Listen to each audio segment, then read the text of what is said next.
জন্য মুসলমান শুনে নাও, আমার নবীরই মানতে পারে নাই। ওই 7 জনের বংশধর যারা মিলাদুন নবীর বিরোধিতা করে, তারা ওই 7 জনের বংশধর যারা নবীকে নূরের মানুষ মানে না, তারা ওই 7 জনের বংশধর যারা নবী আমগার মতো মানুষ ভাবে, তারা ওই 7 জনের বংশধর যারা আমার নবীর সালাতকে মানে না, তারা ওই 7 জনের বংশধর যারা মিলাদ কিয়ামের বিরোধিতা করে, তারা ওই 7 জনের বংশধর যারা আমার নবীকে খাটো করে, তারা ওই 7 জনের বংশধর যারা এই পৃথিবীর মধ্যে বলৎকার হলো, তারা জোরে বলেন ঠিক কি না? আল্লাহর কসম, আপনার আমার পরে হয়তো কষ্ট পেতে পারে। গত 3 মাসে 609 জন বলৎকার ধরা পড়ছে, সবই দুশমনে রাসূল। দুশমনে একটা সুন্নি ধরা পড়ে না, কারণ সুন্নিরা নবীকে যারা ভালোবাসে এগুলো ওরা, কথা কোন ঠিক কিনা? যারা মিডিয়ার সাথে করবেন দেখবেন আবার অনেক হুজুরি কইবে আমাদের বিরুদ্ধে কথা কইতেছস, তোমরা এটা করতেছো, কইলে পারে দোষ, যেটা কোন ঠিক কিনা? করবো আর আমি কইলে দোষ।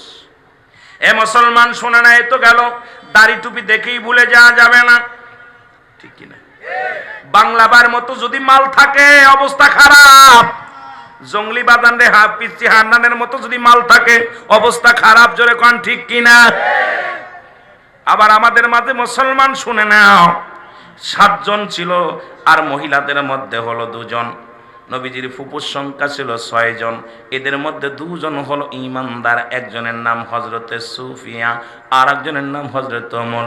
বাকি 4 জনই রাসূলকে মানতে পারে নাই, কয় হাতে পিঠে মানুষ করলাম, কোলে করলাম, ওরে কত না আদর করলাম, কত ভালোবাসলাম, এ আবার কেমনে নবী হয়, এই বেটা কেমনে নবী হয়, কেমনে নবী হয়?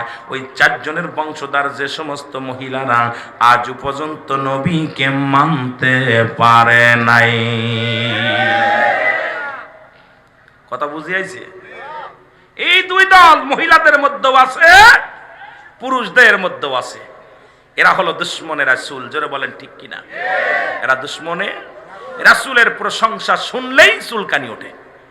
আজান দিলে শয়তান বেজার, মিলাদ কিয়ামে টান দিলেই দেখবেন ওদের মুখটা মলিন হয়ে যায়, জোরে বলেন ঠিক কিনা? আরো জোরে বলেন ঠিক কিনা? অথচ উনাদের দলিল আমাদের দেওবন্দের পড়ানো হয়, ফতুয়ায় দেওবন্দ। বাবা যারা কমি মাদ্রাসার ছাত্র আছেন, ফতুয়ায় দেওবন্দের মধ্যে 2য় খণ্ড 24 নম্বর পৃষ্ঠা, রাইটার হলো মুফতি শফিক আহমেদের লেখা, অরিজিনাল দেওবন্দ। আপনাদের চট্টগ্রাম হাটাজারি না, ওই হাটাজারির একটা সিলসিলা হলো কোথায়, ইন্ডিয়ার মধ্যে, ভারতে। দেওবন্দ মাদ্রাসায় পড়ানো হয়, মুফতি শফিক আহমেদের লেখা ফতোয়ায়ে দেওবন্দের মধ্যে ও মুসলমান 2য় খণ্ড 24 নম্বর পৃষ্ঠার মধ্যে বয়ান করে, ওই নবীর উপরে দুরূদ ও সালাম পাঠ করা জীবনে একবারও ফরজ, একাধিকবার পড়া সুন্নাত, আর যতবার পড়বে মুস্তাহাব আমল হিসেবে গণ্য হবে। জোরে জোরে বলেন মারহাবা, আর একটু জোরে বলো আল্লাহু আকবার। ওনার গুরু লেখলো কি, উনি করে কি, মরহুম ইসাক সাহেব ওনার বইয়ের মধ্যে লেখলেন মিলাদু কিয়ামের বিষয় নিয়ে। আল্লাহু আকবার বলেন না? আমি ওদিকে যাব পরে, মুসলমান শুনে নেন। অসংখ্য ওলামা ইকরাম যারা দুনিয়ার মধ্যে রাসূলের ভালোবাসার মালা গলায় নিয়েছে, আর তাদের আহলে বায়াত এখন রাসূলের দুশমনী রাসূল হয়ে গেছে, জোরে বলেন ঠিক কি না? আবার দেখলাম কদিন আগে লেখা আছে বইয়ের মধ্যে, দেখলাম যে এই জামানায় যদি কুরআন আসতো তাহলে আমাদের বাপ দাদার নাম থাকতো। নাউজুবিল্লাহ বলবেন না? আমি কি বাত করতেছি না, খালি বুঝাতেছি। কত বড় বেয়াক্কল মার্কা মানুষ কয় এই জামানায় যদি কুরআন নাজিল হতো আমার আব্বা আমার দাদা আমাদের নাম এই কোরআন শরীফে থাকতো। আরে বেয়াক্কল, আবু জেহেলের নামও তো কোরআনে আছে, আবু লাহাবের নামও তো আছে, ওদের সম্মান বাড়ছে না কমছে? কথা কয় না কেন? ফিরাউনের নাম কোরআনে আছে না? কথা কয় না কেন? হামাজের নাম আছে না? তাহলে ওই বেয়াক্কল কেন বুঝলো না যে এই জামানায় যদি কোরআন নাজিল হতো তাহলে আমাদের নাম কোরআন শরীফে থাকতো? চিন্তা করছেন ইসলামটাকে কোথায় নিচ্ছে? সাধারণ পাবলিককে ধোঁকা দিয়ে, সাধারণ মানুষকে কষ্ট দিয়ে এমন ভাবে ইসলামটাকে নিজের হাতের মধ্যে নিতে চাচ্ছে যে গোটা পৃথিবীর মানুষকে আমরা বোকা বানাবো। বোকার মধ্যে আর বানাতে পারবা না। চট্টগ্রামের সুন্নি জনতা খেপছে, তোমাদের মুখোশ খুলে দেবে। জোরে বলেন ঠিক কিনা? এখান থেকে ইনশাআল্লাহ এই ধ্বনি হবে, তাকবীর হবে। আল্লাহ যেন দয়া করে জোরে বলুন আমিন। একটু মহব্বতের সঙ্গে দুরূদ শরীফ পড়েন আল্লাহুম্মা। এই মাইকের সাউন্ড বাড়াও, মাইক কানে ঢ্যাপ ঢ্যাপ করে কেন, টোন বাড়াও। ওয়ালা আলি সাইয়্যিদিনা। এই বাহিনী কোনদিন মানতে পারে নাই বাবারা, শুনালাম। মান্নান ভাই বললেন দুইটা, একটা হলো ইয়াজিদ বাহিনী, তারা কখনো সুন্নিদেরকে মানতে পারে নাই, রাসূলকে মানতে পারে নাই। এ মুসলমান, যেদিন এই পৃথিবীর মধ্যে সত্য ইসলামের জন্য শাহাদে কারবালার জমিনে হুসাইন ডাকতে বলে, জয়নাব, ও জয়নাব, আমি যাব যুদ্ধের ময়দানের। জয়নাব শুনে নাও, জয়নাব শুনে নাও। জয়নাব রে, কোথায় রাহমাতুল লিল আলামিনের কালেমার দাওয়াত দেওয়ার জন্য আমার নানা আজিমর ডাকছে, আমি যাব যুদ্ধের ময়দানের। জয়নাব, আমি তোমারে বলে যাই, আমার জয়নালকে দেখে রাখবা। ভিতর থেকে মুসলমান একটু টাচ দিয়ে যায়, শোয়া দেয়, কারবালার স্মরণের কিছু কথা বলে যায়, এরপরে আমার মূল আলোচনায় চলে যায়। জয়নাল ভিতর থেকে ডাক দিয়ে বলে, আব্বাজি, আমি যাব যুদ্ধের ময়দানে রাসূলুল্লাহর সত্যি দাওয়াত দেওয়ার জন্য, কালেমার দাওয়াত দেওয়ার জন্য। আমি দুনিয়ার মধ্যে আমিও যাব, তোমার কাফেলায় যাব। হুসাইন ডাক দিয়ে বলে, জয়নাব, আমি তোমারে কয়েকটা উপদেশ দিয়ে যাই, আজকে চট্টগ্রামবাসীকেও আমি উপদেশ দিয়ে যাই। হুসাইন ডাক দিয়ে বলেছিল, জয়নাব, পৃথিবীর মধ্যে কোন রাজা বাদশার কাছে আমাদের জন্য নালিশ করবি না, আমাদের বিচারের দাবি করবি না। আল্লাহ যদি বাঁচায় রাখে রে জয়নাব, যদি বেঁচে থাকো রাসূলুল্লাহর রওজা মুবারকে যাইয়া আমি হুসাইনের সালাম দিয়া, আমি হুসাইনের সালাম দিয়া আমার রাসূলের রওজা মুবারকে আমি হুসাইনের নালিশ খানা পৌঁছায় দিও। জোরে বলেন আল্লাহু আকবার। জয়নাল রে, শোনো জয়নাব, আমি তোমারে বলি, আমার সকিনারে আমার লাশের পাশে আসতে দিবা না। আমি জানি আমাকে মেরে তারা ক্ষত বিক্ষত করে ফেলবে, আমার লাশ দেখে আমার সকিনা সহ্য করতে পারবে না। আমি তোমার কাছে দাবি করে যাই, শোহাদে কারবালার আলোচনা শোনো গো বাবা, একটু টাচতে যায়, তারপরে আলোচনা মূল আলোচনায় ফিরে যায়। হুসাইন ডাকতে বলে, জয়নাব, তুমি আমার নানা জানের পাগড়ি মুবারক নিয়ে আসো। পাগড়ি নিয়ে আসলেন, পাগড়ি মুবারক নিয়ে আসলেন। হুসাইন পাগড়ি হাতের মধ্যে দিয়া চিৎকার মেরে ডাকতে বলে, নানাজি, এই মাথার মধ্যে আপনার মুকুট লাগাইলাম, আপনার পাগড়ি মুবারক লাগাইলাম, আমি যেন মৃত্যুকে পরোয়ানা না করি, জীবনের মায়া না করি, জীবন দেওয়া যেন ইসলামের দাওয়াত দিতে পারি, সেই তৌফিক যেন আল্লাহ দান করে। জোরে জোরে বলো আল্লাহু আকবার। এ আমার ভাইরা, আমার বন্ধুরা, আমার হুসাইন ডাকতে বলে, জয়নাব, আমার আব্বা জানের জুলফিকার মুবারক নিয়ে আসো। এ দুনিয়ার মুসলমান শুনে নাও, জুলফিকার মুবারক নিয়ে আসলেন, হাতের মধ্যে নিয়ে ডাকতে বলে, বাবাজি, জীবনের শেষ বিদায়ের জন্য আমি প্রস্তুতি। যতক্ষণ পর্যন্ত আমার হাতে আমার দেহের মধ্যে জানটা থাকে, আল্লাহ সত্য ইসলামের জন্য যেন আমি লড়াই করতে পারি, রাসূলুল্লাহ সত্য ইসলামের জন্য জীবনকে বাজি রেখে গো আমি যেন লড়তে পারি ওই ময়দানে। এবার ডাকতে বলেন, জয়নাব, আমি রামজার বল্লভখানা নিয়ে আসো। বল্লভখানা আনা হলো, বল্লভটা হাতের মধ্যে নিয়ে হুসাইন রওনা হয়ে গেলেন যুদ্ধের ময়দানের। মুসলমান, আমি সার কথাগুলো বুঝাই দিয়ে যাই, 10 ঘন্টার ওয়াজ আধা ঘন্টায় করে যাব, আপনাদেরকে বলে যাব। মুসলমান শুনে নাও, এবার হুসাইন চলে গেলেন যুদ্ধের ময়দানে, অনেকগুলো সৈন্যকে কতল করে গো। এই দুনিয়ার মধ্যে নামাজের সময় হয়ে গেল, নামাজকে গুরুত্ব কত দিছে, নামাজের মধ্যে অনেকগুলো তীর লাগলেন, একটা নয় দুটি নয়। কিতাবের মধ্যে পাওয়া যায়, ও মুসলমান শোনো, একটা নয় দুটি নয়, 72টা তীর, 21টা তরবারির আঘাত, 33টা বল্লভের আঘাত হুসাইনের গায়ের মধ্যে লাগে। জোরে জোরে বলো আল্লাহু আকবার। হুসাইন রাদিয়াল্লাহু তাআলা যখন জমিনের মধ্যে পড়ে যায়, আর এজিদ বাহিনী দামেস্কের মসজিদের ইমাম ছিল এজিদ, যার পিছে লক্ষাধিক মানুষ নামাজ আদায় করত। কথা কয় না? এর আল্লাহ তেমনি বলেন, মিনান নাস, মানুষের মধ্যে মাকুলু, তারা বলবে আমান্না, তারা ঈমান আনছে, বিল্লাহি, আল্লাহর প্রতি, বিল আখির, আখিরাতের প্রতি বিশ্বাস স্থাপন করছে, ওমা হুম বিমুমিনিন। আল্লাহ ডাক দে কয়, হাবিব, ওই বেঈমান মুনাফিকগুলো আছে, আল্লাহ ডাক দে কয়, হাবিব রে, আপনার কদমের মধ্যে যাবে। ইমানদার বলে দাবি করবে, আসলে তারা ইমানদার নয়, তারা পৃথিবীর মধ্যে কাট্টা মুনাফিক। জোরে জোরে চিল্লায় বলা যাবে না, ঠিক কি না?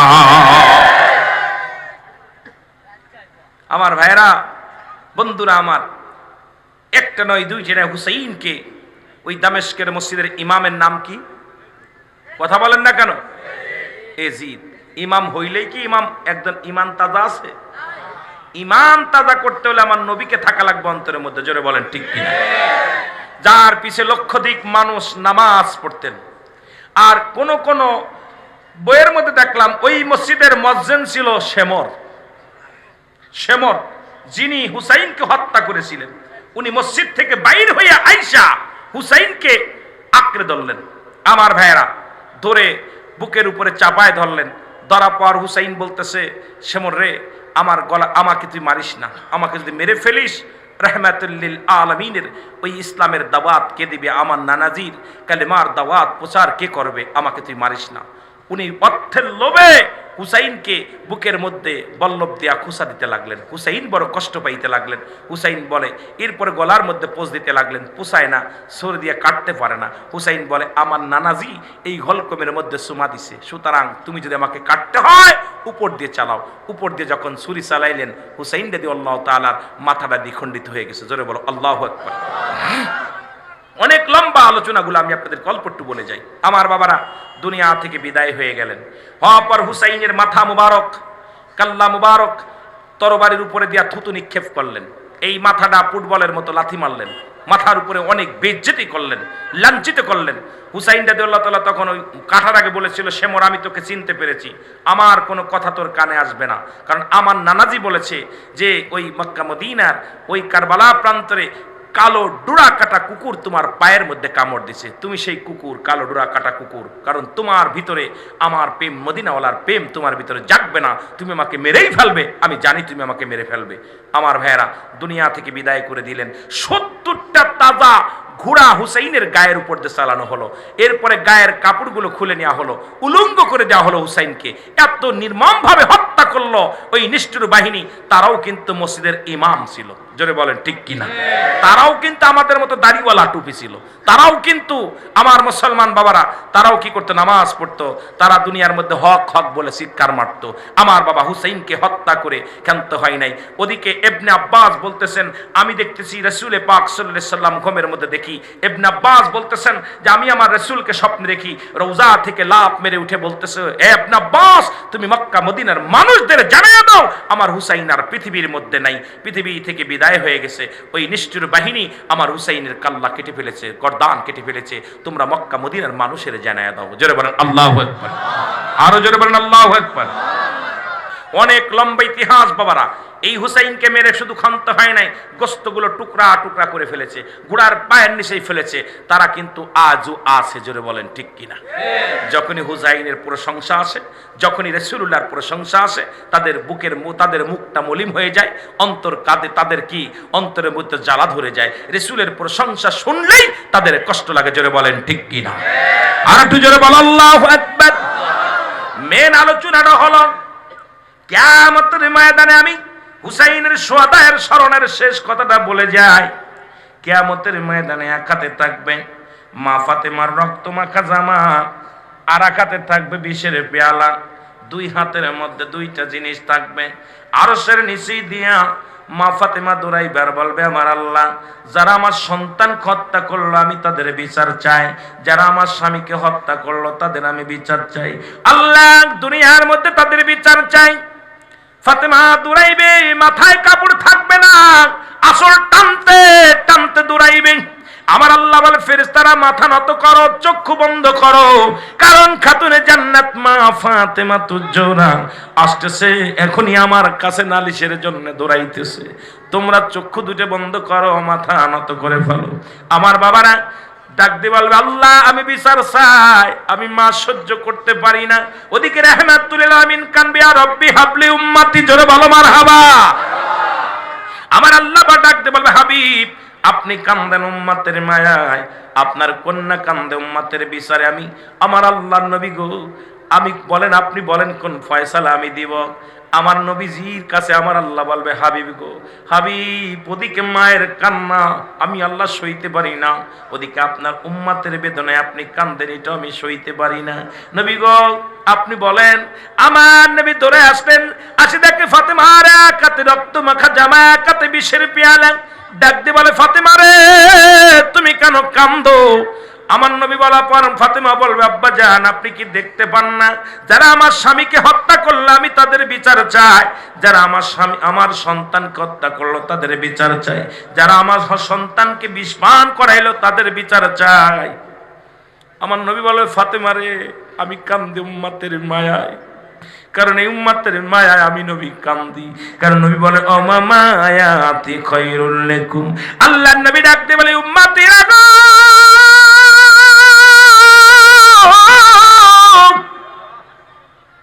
এই পৃথিবী থেকে আমি নবী বিদায় নিছি আমার উম্মতের জন্য কল্যাণকারক, জোরে বলো মারহাবা।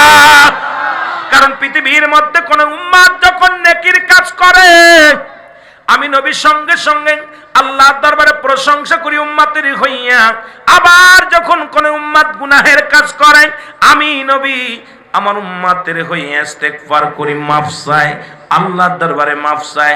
বাবারা আমি মাঝে মাঝেই বলি কথাটা, অন্যায় করে ছেলে মাফ চাই বাবাই, অন্যায় করে গ্রামের ছেলে মাফ চাই চেয়ারম্যান মেম্বার যাইয়া, এমন নবীর উম্মত হইনাম ভুল করে আমরা ক্ষমা চাই রাহমাতুল লিল আলামিন। জোরে জোরে চিল্লা বলা যাবে না মারহাবা। এই নবীর পক্ষে থাকার দরকার আছে কি না?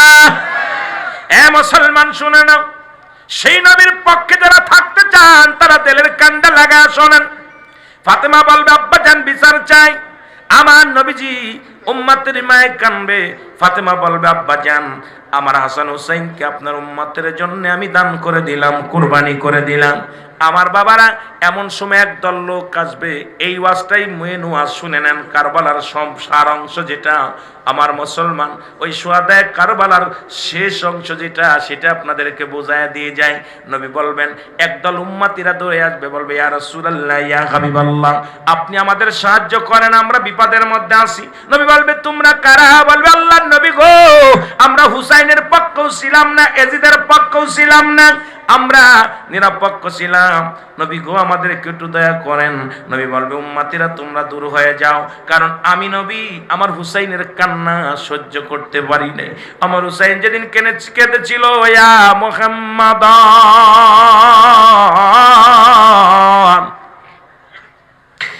নানাজি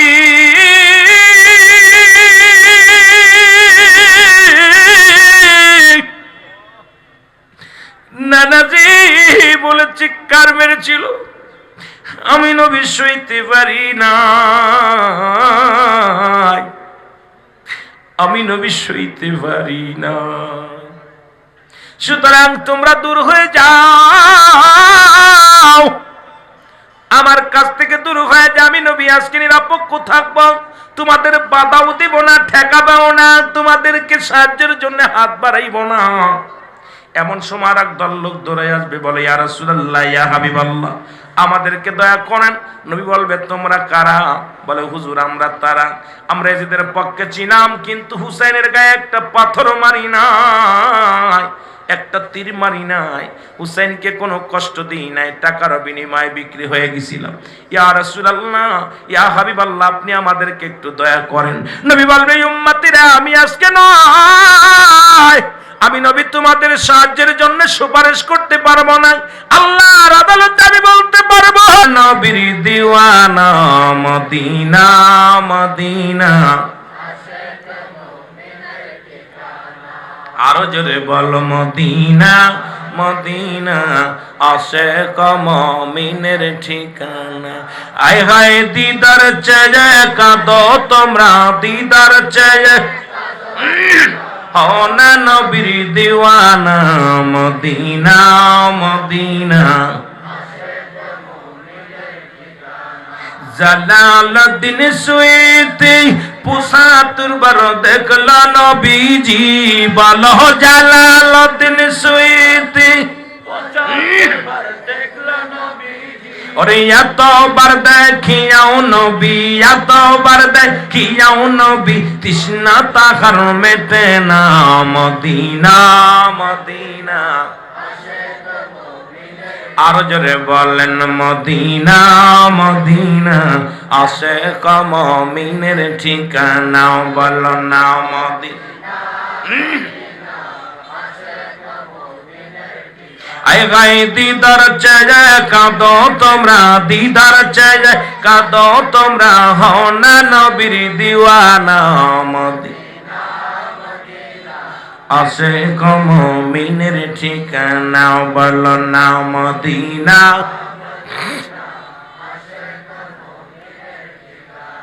এর নবীর প্রিয় সাহাবী হযরত আবু বকর সিদ্দিকী, বলো নবীর প্রিয় সাহাবী আবু বকর, এর ভালোবেসে শুইল পাশে, ভালোবেসে যাইয়া সে তাই দেখো না মদিনা মদিনা আশিক মুমিনের ঠিকানা। বলো না মদিনা আশিক মুমিনের ঠিকানা। আয় হায় দিদার চেয়ে কাঁদো তোমরা, দিদার চেয়ে কাঁদো তোমরা, হও না নবীর দিওয়ানা মদিনা আশিক মুমিন। ভাল লাগে। কালো হাবশি বেলাল ভালোবাসলো ওই নবীকে, ও বলো কালো হাবশি বেলাল ভালোবাসলো ওই নবী। ওরে ইসলামের পথ মোহাম্মদ জিন বানাইলেন রব্বানা মদিনা। আরো জোরে বলেন মদিনা মদিনা। এ দুনিয়ার মুসলমান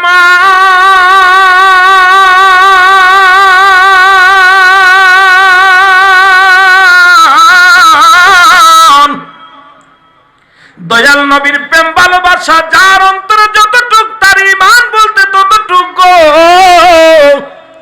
নবীর প্রেম ভালোবাসা যার অন্তরে নাই, তার ঈমান বলতে কিচ্ছু নাই। সরাসর বেঈমান। জোরে বলো ঠিক কিনা। আর একটু জোরে বলো। আমার দাদু ভাইয়েরা শুনে নাও, এই নবীর প্রেম যার অন্তরে একবার লাইগা যায়, নবীর ভালোবাসা অন্তরে যার লাইগা যায়, দুনিয়ার মুখাপেক্ষী সে থাকে না রে মুসলমান। সে কি আর তার থাকে রে মুসলমান? সে তো আমার আল্লাহ আল্লাহ রাসূলের গোলাম হয়ে যায়। জোরে বলেন ঠিক কি না। এ দুনিয়ার মুসলমানদের কান্ডা লাগা শোনো গো, নবীর প্রেম যার অন্তরে নাই, তার ঈমান বলতে কিছু নাই। এই জন্য আমি পিরাইট আলোচনার মধ্যে বলি, মানব জীবনের অমূল্য সম্পদের নাম ঈমান, আর ব্যক্তির জীবনের অমূল্য সম্পদের নাম রূহ। জোরে কোন ঠিক কিনা। রূহবিহীন বডির কোনো মূল্য নাই। বাবার চোখ একটা নাই, হাত নাই, কিন্তু রূহ আছে, বডির দাম আছে।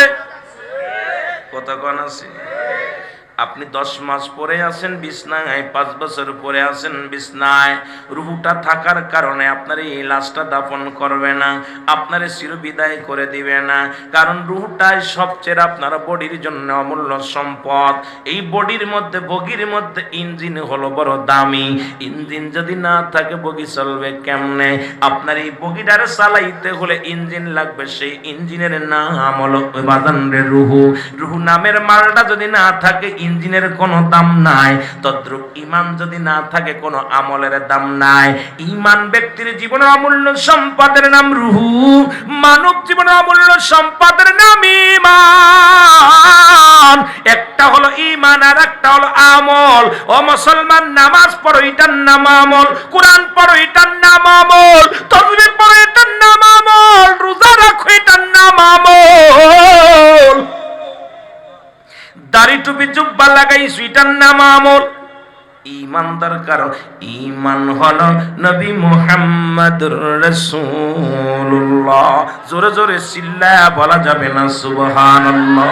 ওয়া মা আরসালনাকা ইল্লা রাহমাতাল লিল আলামিন।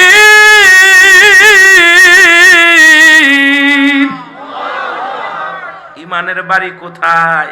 ঈমানের বাড়ি হলো মদিনায়। ঈমানটাকে চাই। ঈমান যদি না থাকে তোর কিসের নামাজ? ঈমান যদি না থাকে কিসের রোজা? ঈমান যদি না থাকে তোর কিসের হজ? ঈমান যদি না থাকে তোর কিসের জিন্দেগি?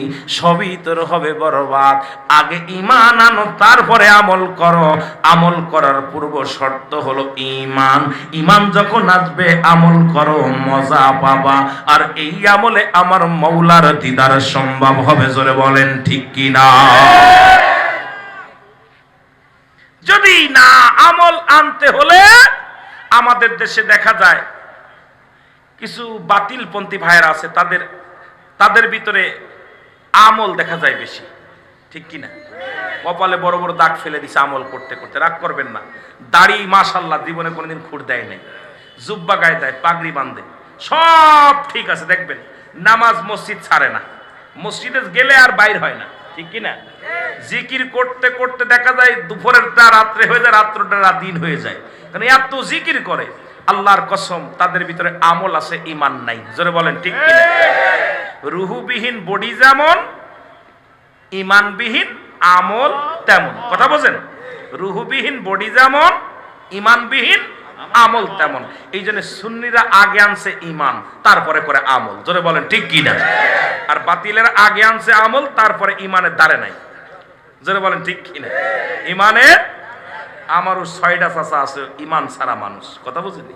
আপনি দেখলে কইবেন আজগবি আলাইহিস সালাম এমন বন্দেগী করে রে বা, ওই পর্যন্ত লম্বা লম্বা দাড়ি, হাতের মধ্যে সবসময় তসবিহে ঠক ঠক ঠস ঠস করে মারে। নবীজির নাম শুনলে মাজা ব্যথায় উঠতে পারে না। এরপরে নবীর মিলাদ শুনলে কত জিন্নি। এরকম অসংখ্য মানুষ আছে। জোরে বলেন ঠিক কিনা?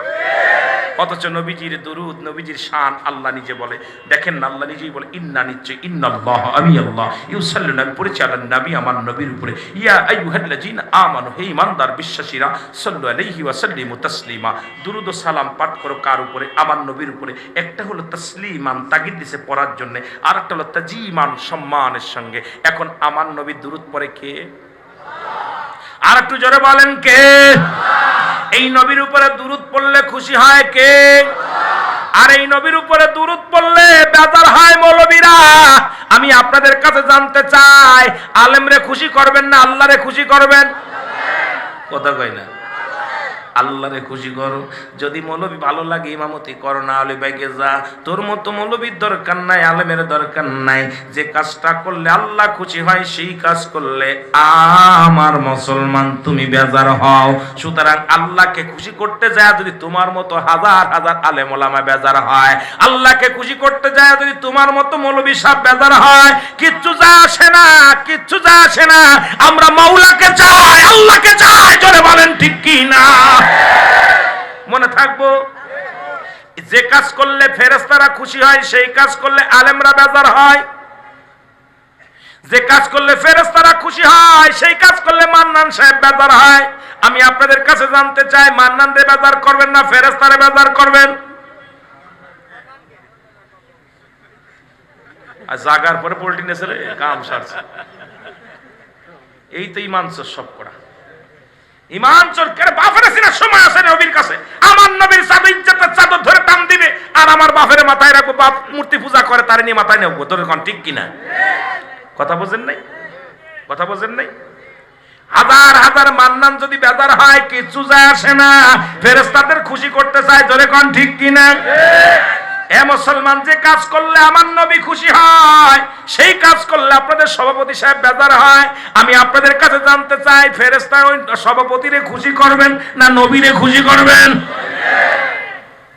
মনে থাকবে কতক্ষণ মনে থাকবো নি? আমার আল্লাহ কয়, ও বান্দা শুনে নে, আমি একটা দুইটা দিন নয়, সেকেন্ড নয়, মিনিট নয়, কত ঘন্টা কত মিনিট কত সময় আমি পড়বো এটা বলি নাই। আমি বলছি সদা সর্বদাই আমি আমার নবীর উপরে দুরূদ ও সালাম করি। জোরে বলো মারহাবা। কাদেরকে নিয়ে? অসংখ্য ফেরেশতা নিয়ে। জোরে বলেন মারহাবা। অসংখ্য ফেরেশতা নিয়ে। জোরে বলেন মারহাবা। সেই নবীর জন্য সেই নবীকে লাগবে কি লাগবে না? জোরে বলেন, সেই নবীকে লাগবে কি লাগবে না? সেই নবীর শান, সেই নবীর মান যত বলি ততই মজা লাগে। নবীজির সম্মানের উপরে যখনই আলোচনা করি তখনই বড় মজা লাগে। মুসলমান শুনে নেন, সেই নবীকে রাহমাতুল লিল আলামিনকে বেইজ্জতি করার জন্য আবু জাহেল উঠে পড়ে লাগলো। আবু জাহেল নাম কি? আবু জাহেল, ওনার নাম ছিল আবুল হেকাম, জ্ঞানীর পিতা। হয়ে গেল আবু জাহেল মূর্খর আব্বা। জোরে বলেন ঠিক কিনা? মাস্টার আবু জাহেল চিন্তা করেন, ও নবীকে কোন ভাবে ছোট করা যায়, ছোট করা যায়, নবীকে কেমন ভাবে শেষ করা যায়, নবীরে কোন ভাবে এই মহল্লা থেকে উচ্ছেদ করা যায়, এই চিন্তা পরিকল্পনা শুরু হলো। কিন্তু ইজ্জত সম্মান দিছে কে? আল্লাহ। আল্লাহ। আবু জাহেল বয়া বয়া কান্দে। মাস্টার ইবলিস ওই পথ দিয়ে যাইতেছিল। মাস্টার ইবলিস কয়, আবু জাহেল রে কেন কান্দ? কয়, কান্দি কি আর সাধে? আব্দুল্লাহর বেটা মুহাম্মদ, যার আব্বা নাই মা নাই, এতিম মানুষ, তার যে দেখে সেই পাগল হয়ে যায়, তার কথা যে শোনে সেই পাগল হয়ে যায়। এখন আমার দল ভারী না হইয়া মুহাম্মাদের দল ভারী হয়। তুমি কি কোনো বুদ্ধি দিতে, পরামর্শ দিতে পারবা? কয়, পারি। আমি একটা কথা বলি, শোনো। আমার কথা যদি মানো, মুহাম্মদ এই দেশ ছেড়ে কান ধরে চলে যাবে, এই মহল্লার মধ্যে থাকবে না। কি মজার কথা শুনে নেন বাবা। এবার আবু জাহেলের পরামর্শ দিল মাস্টার ইবলিস। কয়, এলাকার মধ্যে মুহাম্মদকে একটা ময়দানে দাওয়াত দিবা, মুহাম্মদকে দাওয়াত দিবা, মুহাম্মদকেও দাওয়াত দিবা, এই মহল্লার বড় মিশরের বাদশা হাবিব বিন মালিকরেও দাওয়াত দিবা। জোরে বলো মারহাবা। তৎকালীন জামানায় মিশরের বাদশার নাম ছিল হাবিব বিন মালিক। নাম কি? জোরে বলেন, নামটা কি? হাবিব বিন মালিক। তাকেও দাওয়াত দাও, দুজনের দাওয়াত দিবা। প্রধান অতিথি থাকবে হাবিব বিন মালিক, তুমি থাকবা বিশেষ অতিথি। আর মুহাম্মদ, আব্দুল্লাহর বেটা মুহাম্মদ থাকবে আমাদের কর্মচারী। কিন্তু তার দাওয়াত দেওয়ার সময় বলবা তুমি প্রধান অতিথি। নাউজুবিল্লাহ বলেন না? যে কাজ সেই কাজ। দুইটা চেয়ার বানালেন, একটা চেয়ার হলো স্বর্ণের চেয়ার, আর একটা চেয়ার হলো রূপার চেয়ার। মারহাবা বলা যাবে না? একটা চেয়ার হলো স্বর্ণের, আর একটা চেয়ার, যারা বলেন আর একটা চেয়ার। দুইটা চেয়ার, যেমন তিনটা চেয়ার আছে, এখানে দুইটা চেয়ার বানালেন। একটা চেয়ার বানালেন মুহাম্মদকে বসাবে, প্রধান অতিথি বসবে, এটা হলো স্বর্ণের চেয়ার। আর হাবিব বিন মালিক বসবে রূপার চেয়ারে। দুটি চেয়ার বানানো হলো। নবীজিকে দাওয়াত দিলেন। মিটিং হবে 10টায়, নবীকে দাওয়াত দিলেন 11টায়। আজকে আমার মতো হয়েছে, আমার মাইক দিবেন 11টায়। এখন আসার পর কয়, হুজুর বক্তা ফেল করছে, তাড়াতাড়ি চলেন, তাড়াতাড়ি যান। এখন হাবিব বিন মালিকের দাওয়াত দিছে 10টায়, নবীকে দাওয়াত দিছে 11টায়। রহমতের নবী আসা দেখে হাজার হাজার মানুষ বসে আছে, জনগণ বসে আছে, অপেক্ষায়, বক্তার অপেক্ষা আছে। নবীজি দেখে, তাকায় দেখে, এক স্বর্ণের চেয়ারের মধ্যে বসে আছে হাবিব বিন মালিক, আর রূপার চেয়ারের মধ্যে বসে আছে আবু জাহেল্লা, শয়তান ইবলিসটা। আল্লাহু আকবার বলো না? নবী দূর থেকে যখন দেখলেন, নবীর ভিতরে আদব ছিলেন। ইসলামের প্রথম শর্ত হলো আদব। আদব যদি না থাকে ইবাদত করে মজা পাবি না। নবীজি কেমন আদব শিখাইছে সাহাবীদেরকে। নবীজি আসিয়া পিছন থেকে জামাটা টান দিয়ে যখন বসতে গেছে, আমার আল্লাহ কয় জিবরিল দৌড়ায়া যা। আরে আমার হাবিব যদি মাটির মধ্যে বসে পড়ে আমার ইজ্জতের কসম লাগে, আমার কষ্ট হয় আমার নবী যেন মাটির ভিতরে না বসে। এর যার খাতিরে আমি সোনা বানাইলাম, সোনার খনি, রূপার খনি, উরিয়ামের খনি, যার খাতিরে আমি তামাম পৃথিবী বানাইলাম, আমার নবী যেন খবরদার খবরদার আমার নবী যেন মাটির মধ্যে না বসে। জোরে বলো আল্লাহু আকবার। জিবরিল আমিন আয়া কয়, হুজুর হুজুর খবরদার, আপনি মাটির ভিতরে বসবেন না, আমার আল্লাহ কষ্ট পাবে। নবীজি বলতেছে, জিবরিল রে, তাহিয়াতুল কালবে সূরা 2 রে নবীজির কাছে আসছে। এখন বলছে, জিবরিল সবাই তো বসে আছে নিচে, এখন ওই চেয়ারটা তো খালি নাই, আমি কেমনে যাবো? ওখানে তো যাওয়া সম্ভব না। নবীজি বলতেছে, যাওয়া তো সম্ভব না। জিবরিল আমিন কয়, হুজুর আপনি টেনশন করেন না, দাঁড়ান আল্লাহ ফয়সালা দিব। সুবহানাল্লাহ বলেন না, পেরেশানি তো হেন না, আল্লাহ ফয়সালা দিব।